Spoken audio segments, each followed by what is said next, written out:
ইরানের আঘাতে নতুন করে আমেরিকার 4টি বিমান ও হেলিকপ্টার বিধ্বস্ত। মৃত্যু ফাঁদ খামেনির দেশ, যুদ্ধবন্ধে কি মরিয়া ট্রাম্প? ইরান যুদ্ধ নয়, নিজ দেশের ভেতরে গৃহযুদ্ধের শঙ্কায় নাজেহাল ইসরায়েলের বর্বর প্রধানমন্ত্রী নেতানিয়াহু। রক্ষা পাবেন কি এবার? ইরান যুদ্ধের ফলে আমেরিকাতেও বাড়ছে তেল ও জিনিসপত্রের দাম। চরম ক্ষুব্ধ মার্কিন নাগরিকরা। ট্রাম্পকে কি ক্ষমতাচ্যুত করা হবে? আসসালামু আলাইকুম, দেখছিলেন বাংলাভিশন ওয়ার্ল্ড নিউজ হেডলাইন। এবারে বিস্তারিত।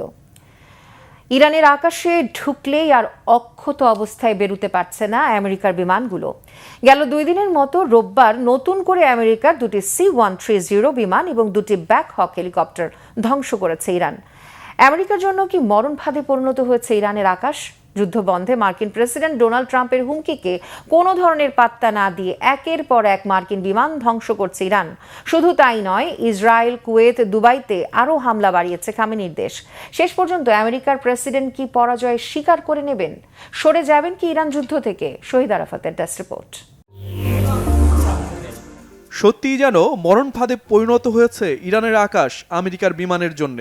শুক্র ও শনিবারের পর রবিবারও নতুন করে ইরানের হামলায় বিধ্বস্ত হয়েছে যুক্তরাষ্ট্রের 2টি বিমান ও 2টি ব্ল্যাক হক হেলিকপ্টার। ইরানের দক্ষিণাঞ্চলীয় শহর ইস্পাহানে মার্কিন বাহিনীর একটি C-130 পরিবহন বিমান ও 2টি ব্ল্যাক হক হেলিকপ্টার ভূপাতিত করার দাবি করেছে ইরান। মূলত আমেরিকার F-15 যুদ্ধবিমানের নিখোঁজ পাইলটকে উদ্ধারের সময় ওই ঘটনা ঘটে। মার্কিন বাহিনীর ওই উদ্ধার অভিযানকে ব্যর্থ বলে দাবি করেছে ইরান। তুলে ধরেছে ভয়াবহ ব্যর্থতার ছবি ও ভিডিও। রবিবার ইরানের খাতাম আল আনবিয়া সেন্ট্রাল হেডকোয়ার্টার্সের এক মুখপাত্র দাবি করেন, ইস্পাহানের দক্ষিণাঞ্চলে যুক্তরাষ্ট্র পরিচালিত অভিযানটি যৌথভাবে মোকাবেলা করে ইরানের বিমান বাহিনী, স্থলবাহিনী, স্বেচ্ছাসেবী বাসিজ ইউনিট এবং আইন শৃঙ্খলা বাহিনীর সদস্যরা। ধ্বংস করে দেয় যুক্তরাষ্ট্রের 2টি C-130 মডেলের বিমান এবং 2টি ব্ল্যাক হক হেলিকপ্টার। এটিকে যুক্তরাষ্ট্রের জন্য আরও একটি লজ্জাজনক পরাজয় বলেছেন ইরানের ওই মুখপাত্র। অবশ্য মার্কিন কর্মকর্তাদের দাবি, অভিযানে ব্যবহৃত 2টি পরিবহন বিমান ইরানের একটি দূরবর্তী ঘাঁটি থেকে উড্ডয়ন করার সময় শত্রুর হাত থেকে বাঁচতে সেগুলো নিজেরাই ধ্বংস করে দিয়েছে তারা। তবে এ দাবির ভিত্তিতে কোনো প্রমাণ দেখাতে পারেনি মার্কিন কর্মকর্তারা। ফলে মার্কিন বাহিনী কিংবা ইরানের সামরিক বাহিনী কার দাবি সত্যি সেটা যাচাই করতে পারেনি কোনো সংবাদ মাধ্যম। এর আগে যুদ্ধবিমানের 2য় ক্রু সদস্যকে উদ্ধারের অভিযানকে সফল ও দুঃসাহসিক বলে দাবি করেন মার্কিন প্রেসিডেন্ট ডোনাল্ড ট্রাম্প। বলেন, মার্কিন বাহিনী যুক্তরাষ্ট্রের ইতিহাসে অন্যতম দুঃসাহসিক একটি অনুসন্ধান ও উদ্ধার অভিযান পরিচালনা করেছে। এছাড়া ওই ক্রু সদস্য সম্পূর্ণ নিরাপদ ও সুস্থ আছে বলে দাবি করেন প্রেসিডেন্ট ট্রাম্প। তবে ইরানের দাবি সে চেষ্টা ব্যর্থ হয়েছে। এদিকে সমঝোতার জন্য মার্কিন প্রেসিডেন্ট ডোনাল্ড ট্রাম্পের 48 ঘন্টার আলটিমেটাম তোয়াক্কাই করছে না ইরান। যুক্তরাষ্ট্রকে যুদ্ধে পরাজয় স্বীকার করে ইরানের দাবি মেনে নেওয়ার জন্য আহ্বান জানিয়েছেন তেহরানের বিচার বিভাগের সাবেক কর্মকর্তা মোহাম্মদ জাভেদ লারিজানি। বলেন, সমঝোতার জন্য যুক্তরাষ্ট্রের দেয়া দাবিগুলো অযৌক্তিক ও অনেক দুর্বল। জাভেদ লারিজানি মনে করেন, বারবার আলোচনার আহ্বান জানিয়ে যুক্তরাষ্ট্র পালানোর পথ খুঁজছে। তবে ইরানে আর কখনোই হামলা হবে না এর নিশ্চয়তার যুদ্ধে ক্ষতিপূরণ না দেওয়া পর্যন্ত তেহরান যুদ্ধবিরতিতে যাবে না, বরং মার্কিন সেনা অবস্থান ও ইসরায়েলে হামলা আরও জোরদার করবে। ইরান ও লেবাননের বিভিন্ন শহরে ইসরায়েল ও যুক্তরাষ্ট্রের হামলার জবাবে মধ্যপ্রাচ্যে ভয়াবহ তাণ্ডব চালাচ্ছে ইরানের ইসলামিক বিপ্লবী গার্ড সদস্যরা। ইরানের চালানো 2টি পৃথক হামলায় বাহরাইনের তেলের ডিপোতে আগুন ধরে যায়। ইরানের মিসাইল হামলা আঘাত হেনেছে কুয়েত ও সংযুক্ত আরব আমিরাতেও। মিসাইল হামলায় একটি পেট্রোকেমিক্যাল প্ল্যান্টের কার্যক্রম স্থগিত করেছে আবুধাবি কর্তৃপক্ষ। ইরানি মিসাইলের আঘাতে আগুন লেগেছে কুয়েতের একটি অয়েল সেক্টর কমপ্লেক্সেও। ইসরায়েলের বিমানবন্দর ও সামরিক স্থাপনায় মিসাইল হামলা অব্যাহত রেখেছে ইরান সমর্থিত ইয়েমেনের হুতি বিদ্রোহীরা। রোজকার মতো রবিবারও ইরানে হামলা চালিয়ে 4 জনকে হত্যা করেছে যুক্তরাষ্ট্র ও ইসরায়েল। ইরান জানিয়েছে বুশেহর পারমাণবিক বিদ্যুৎ কেন্দ্রের কাছে হামলা হয়েছে। এই হামলার পর রাশিয়া সেখানে কর্মরত 198 জন কর্মীকে সরিয়ে নিতে শুরু করেছে। শহীদ আরাফাত, বাংলাভিশন নিউজ ডেস্ক। এদিকে ইরানের দুর্গম পাহাড়ি এলাকায় ঢুকে মার্কিন যুদ্ধবিমানের নিখোঁজ পাইলটকে উদ্ধার করতে রীতিমতো প্রতিযোগিতায় নেমেছিল যুক্তরাষ্ট্র ও ইরান। 2 দিনের ব্যাপক অভিযানের পর আমেরিকার সেনা উদ্ধারের দাবি করলেও ইরান বলছে ব্যর্থ হয়েছে সে চেষ্টা। ফলে প্রশ্ন উঠেছে, কে সত্যি বলছে, ইরান নাকি আমেরিকা? আর উদ্ধার সেনার ছবি কেন এখনো প্রকাশ করতে পারেনি ট্রাম্প প্রশাসন? মোর্শেদ আলমের desk report.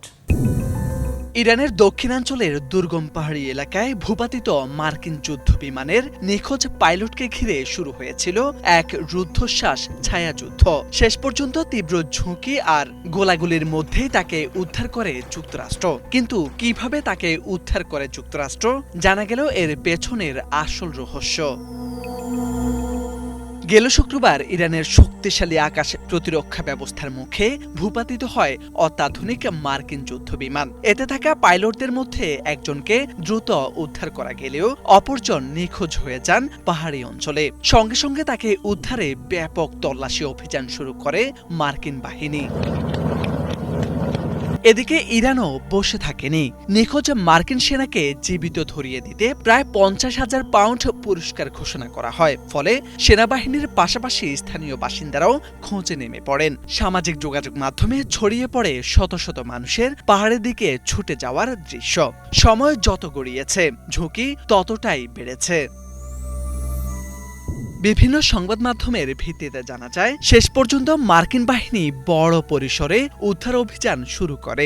Satellite imaging, drone এবং বিভিন্ন তথ্যের সাহায্যে অবস্থান নিশ্চিত করা হয়। এরপর 2টি হেলিকপ্টার ও একটি যুদ্ধ বিমানের পাশাপাশি কয়েক ডজন বিমান মোতায়েন করা হয় সেখানে। আল জাজিরার প্রতিবেদনে বলা হয়, শতাধিক বিশেষ কমান্ডো সদস্য গোপনে ইরানের ভূখণ্ডে ঢুকে পড়েন। রাতের অন্ধকারে শুরু হওয়া এই অভিযান ছিল অত্যন্ত স্নায়ুচাপপূর্ণ। ভূপৃষ্ঠের একেবারে কাছাকাছি দিয়ে চলতে থাকে বিশেষ বিমান। চারপাশে ইরানি বাহিনীর হালকা ও ভারী অস্ত্রের গুলির মধ্যেই এগোতে হয় মার্কিন কমান্ডোদের। দুর্গম পাহাড়ি এলাকা হওয়ায় পরিকল্পনা অনুযায়ী সবকিছু না চললেও অবশেষে তারা নিখোঁজ পাইলটকে খুঁজে বের করে নিজেদের নিয়ন্ত্রণে নিয়ে দ্রুত পালাতে সক্ষম হয়। তবে যুক্তরাষ্ট্রের এমন দাবি অস্বীকার করেছে ইরান। মার্কিন প্রেসিডেন্ট ডোনাল্ড ট্রাম্প জানান, উদ্ধার হওয়া ওই পাইলট একজন সম্মানিত কর্নেল এবং বর্তমানে তিনি নিরাপদে আছেন। কিন্তু নিখোঁজ মার্কিন পাইলটকে উদ্ধারে আমেরিকার একটি বিশেষ অভিযানকে ব্যর্থ দাবি করে দেশটির কেন্দ্রীয় সামরিক সদর দপ্তর এক বিবৃতিতে জানায়, ভূপাতিত বিমানের পাইলটকে উদ্ধারে মার্কিন বাহিনী মরিয়া হয়ে প্রচেষ্টা চালিয়েছে, কিন্তু আল্লাহর অশেষ কৃপায় ইরানি বাহিনীর প্রচেষ্টায় তা ব্যর্থ হয়েছে। এদিকে ইরানের সামরিক বাহিনী দাবি করেছে, বিধ্বস্ত বিমানের পাইলটকে উদ্ধারের বিশেষ অভিযানের কথা পোস্ট করে যুক্তরাষ্ট্র তাদের পরাজয় ঢাকার চেষ্টা করেছে।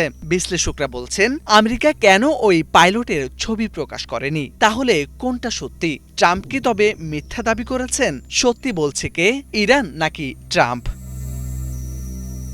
মোরশেদ আলম, বাংলা ভিশন। গেল 5 সপ্তাহ ধরে টানা ইরানের হামলায় কোটি কোটি ডলারের ক্ষয়ক্ষতির পাশাপাশি ব্যাপক বিপর্যস্ত ইসরায়েল। খাদের কিনারে প্রধানমন্ত্রী বেনিয়ামিন নেতানিয়াহুর অবস্থা। বিলিয়ন ডলারের অবকাঠামো ধ্বংসে নেতানিয়াহুর বিরুদ্ধে ফুঁসে উঠেছে ইসরায়েলের সাধারণ মানুষ ও সেনাবাহিনী। নেতানিয়াহু কি তার বিরুদ্ধে ওঠা দুর্নীতির বিচার এড়াতে ট্রাম্পের মদত পাবে? শেষ রক্ষা কি হবে তার? যুদ্ধের দম্ভ ছাপিয়ে এখন ইসরায়েলের অন্দরমহলে গৃহযুদ্ধের হাতছানি। হাফিজুল ইসলামের ডেস্ক রিপোর্টে বিস্তারিত। যুদ্ধের আগুনে পুড়ছে প্রধানমন্ত্রী বেনিয়ামিন নেতানিয়াহুর গদি।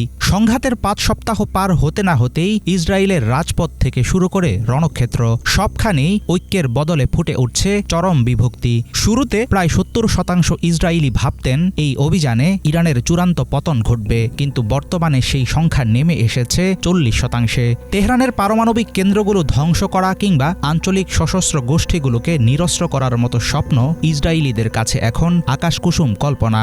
সমালোচকরা বলছেন, নেতানিয়াহু বিজয়ের ফাঁপা বুলি আউড়ে যাচ্ছেন ঠিকই, কিন্তু চলমান রক্তক্ষয়ী যুদ্ধ কিভাবে শেষ করবেন সেটা তিনি নিজেও জানেন না। তাহলে কি ইরানের বিরুদ্ধে যুদ্ধে ইসরায়েলের পরাজয় অনেকটাই নিশ্চিত?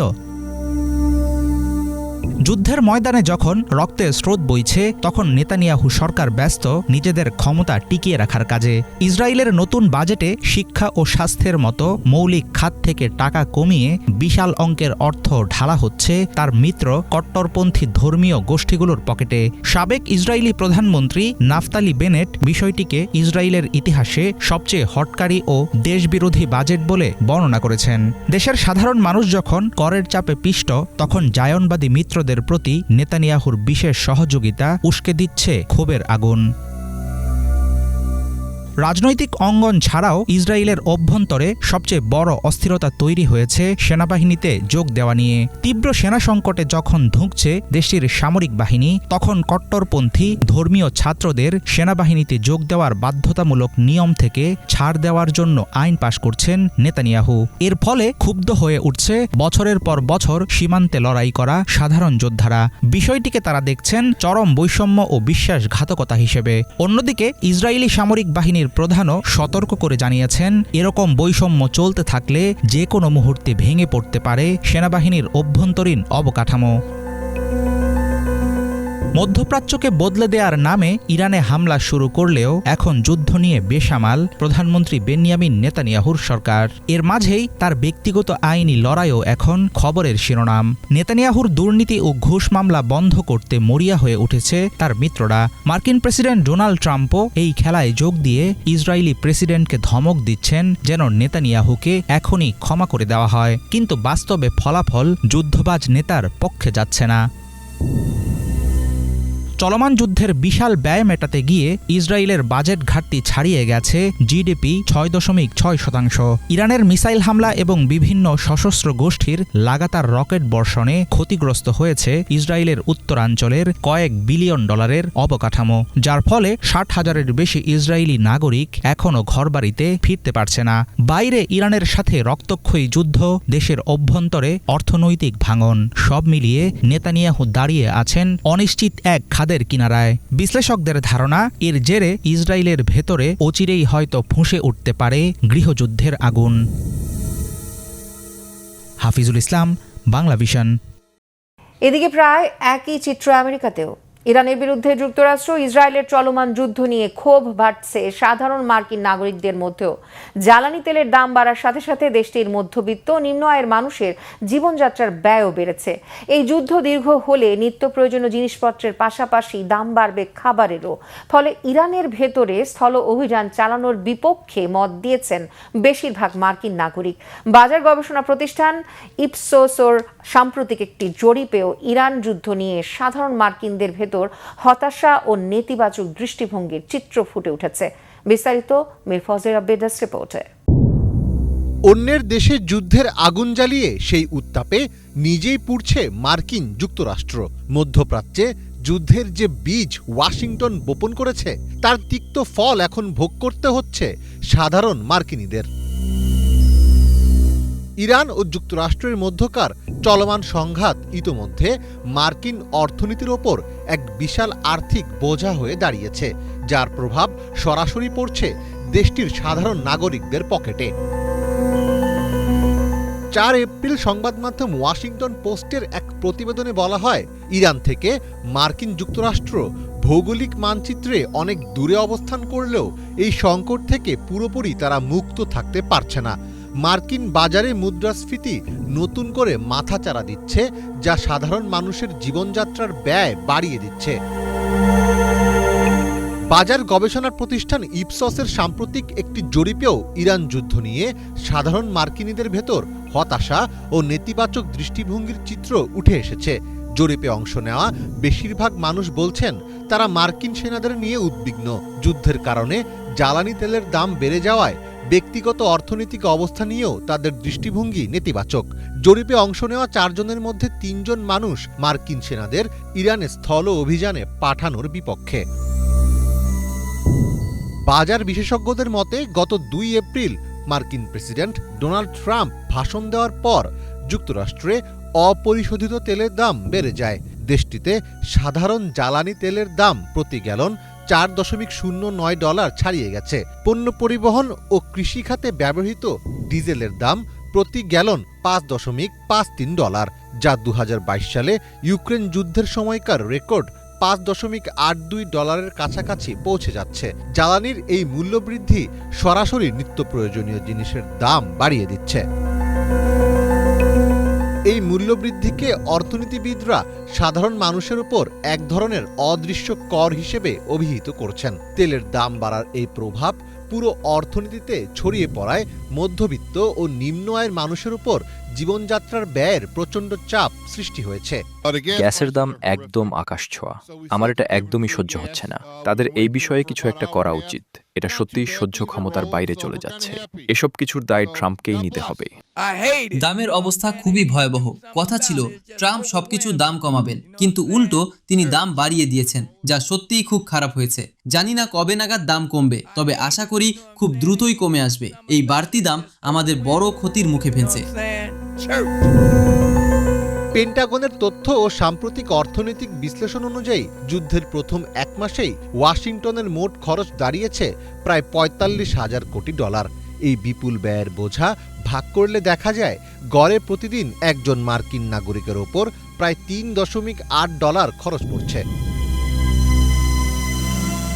যদিও মার্কিন কর্মকর্তাদের দাবি ইরানের প্রতিরক্ষা ব্যবস্থা দুর্বল হয় খরচ কিছুটা কমেছে, তবে বিশেষজ্ঞরা বলছেন যে ওয়াশিংটন এখনও এই লড়াইয়ে প্রতিদিন $৩৮,৫০,০০,০০০ ব্যয় করে চলছে।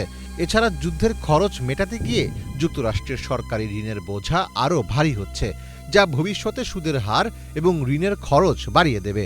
অর্থাৎ আজকের এই যুদ্ধের আর্থিক দায়ভার বর্তমান প্রজন্মের পাশাপাশি ভবিষ্যৎ প্রজন্মকেও বহন করতে হবে। মীর ফজলে রাব্বি, বাংলা ভিশন। ডোনাল্ড ট্রাম্প যখন প্রকাশ্যে ইরানকে স্টোন এজে ফিরিয়ে নেওয়ার হুমকি দেন, তখন সেটি ছিল শুধু একটি রাজনৈতিক বক্তব্য, কিন্তু এর জবাবে ইরান যে প্রতিক্রিয়া দেখিয়েছে তা এখন রীতিমতো কূটনৈতিক আলোচনার কেন্দ্রবিন্দুতে। একটি সোশ্যাল মিডিয়া পোস্টে আর তাতে ইতিহাস টেনে এনে যুক্তরাষ্ট্রকেই যেন উল্টো প্রশ্নের মুখে দাঁড় করিয়েছে তেহরান। বিশেষ করে সাইরাস সিলিন্ডার নিয়ে ইরানের বক্তব্য নতুন করে আলোচনায় এনেছে হাজার বছরের পুরনো এক সভ্যতার উত্তরাধিকার। কেন এই একটি পোস্ট এত গুরুত্বপূর্ণ হয়ে উঠল? ইতিহাসের কোন অধ্যায় তুলে এনে ইরান পাল্টা বার্তা দিল যুক্তরাষ্ট্রকে? ডেস্ক রিপোর্টে জানাচ্ছেন ইমরান মাহমুদ। ডোনাল্ড ট্রাম্পকে চরম অপমান করল ইরান। 2 এপ্রিল একটি সংবাদ সম্মেলনে ট্রাম্প বলেন, আগামী 2 থেকে 3 সপ্তাহে ইরানে চরমভাবে আঘাত হানা হবে এবং তাদেরকে স্টোন এজ বা প্রস্তর যুগে ফিরিয়ে নেওয়া হবে। Going to hit them extremely hard over the next 2 to 3 weeks. We're going to bring them back to the Stone Ages where they belong. In the meantime, discussion. ট্রাম্পের এই কথা বলার কিছুক্ষণ পর মার্কিন secretary of war Pete Hegseth সামাজিক যোগাযোগ মাধ্যমে একটি পোস্ট করেন। পোস্টে তিনি শুধুমাত্র লেখেন, back to the stone age. পিটের এই পোস্ট শেয়ার করে দক্ষিণ আফ্রিকায় থাকা ইরান এম্বাসি লিখে, প্রস্তর যুগ, যে সময় তোমরা গুহায় বসবাস করতে আর আগুন জ্বালানোর চেষ্টা করতে, সেই সময় আমরা সাইরাস সিলিন্ডারে মানবাধিকার লিপিবদ্ধ করছিলাম। আমরা আলেকজান্ডার এবং মঙ্গলদের আক্রমণের মতো ঝড় সহ্য করেছি, তবুও টিকে আছি, কারণ ইরান শুধু একটি দেশ নয়, এটি একটি সভ্যতা। এই পোস্টটির সবচেয়ে গুরুত্বপূর্ণ বিষয়টি হচ্ছে সাইরাস সিলিন্ডার। খ্রিস্টপূর্ব 539 অব্দে সাইরাস দ্য গ্রেটের নেতৃত্বে ইরান বা তৎকালীন পারস্য সাম্রাজ্য ব্যাবিলন জয় করে। প্রচলিত ইতিহাস অনুযায়ী সে সময় ব্যাবিলন বা বর্তমান ইরাকে দাস হিসেবে ছিল বনি ইসরায়েলরা। সাইরাস দ্য গ্রেট বনি ইসরায়েলদের মুক্ত করে দেন এবং বিকল্প দেন, তারা চাইলে ব্যাবিলনেও সম্মানের সাথে থাকতে পারে অথবা নিজেদের ভূমি বা বর্তমান ফিলিস্তিনে ফিরত যেতে পারে। তারা ফিলিস্তিনে ফিরে গিয়েছিল। শুধু বনি ইসরায়েল না, সাইরাস দ্য গ্রেট একটি কাদামাটির তৈরি সিলিন্ডারে ব্যাবিলনের জন্য মানবাধিকারের একটি সংবিধান লেখেন, যার মধ্যে উল্লেখযোগ্য ছিল ধর্মীয় স্বাধীনতা, গায়ের রঙের ভিত্তিতে বৈষম্য না করা, নাগরিক অধিকারের মতো বিষয়গুলো। পরবর্তীতে 1879 সালে এই সিলিন্ডার আবিষ্কার হওয়ার পর থেকে এখনও তা ব্রিটিশ মিউজিয়ামে রয়েছে। গত নভেম্বরে ইউনেস্কো আনুষ্ঠানিকভাবে একে বিশ্বের প্রথম মানবাধিকার ডকুমেন্ট হিসেবে স্বীকৃতি দেয়। কিন্তু সবচেয়ে মজার এবং আমেরিকার জন্য লজ্জার বিষয়টি হল 1776 সালে যখন থমাস জেফারসন আমেরিকার ডিক্লারেশন অফ ইন্ডিপেন্ডেন্স লেখেন, ধারণা করা হয় তখন তিনি এই সাইরাস সিলিন্ডার নিয়ে গবেষণা করেছিলেন। পরবর্তীতে তার ব্যক্তিগত নোটবুকে সাইরাস দ্য গ্রেট ও সাইরাস সিলিন্ডার নিয়ে বহু নোট পাওয়া যায়, যা এখনও ওয়াশিংটনের স্মিথসোনিয়ান মিউজিয়ামে রয়েছে। অর্থাৎ যে আমেরিকা ইরানকে বোমা মেরে প্রস্তর যুগে পাঠিয়ে দিতে চায়, তাদের সংবিধান, আদর্শ ও স্বাধীনতার ঘোষণা দাঁড়িয়ে আছে পারস্য বা বর্তমান ইরানের সভ্যতার আদর্শের উপর। ইমরান মাহমুদ, বাংলা ভিশন। এই ছিল আজকের মতো। ধন্যবাদ এতক্ষণ সাথে থাকার জন্য।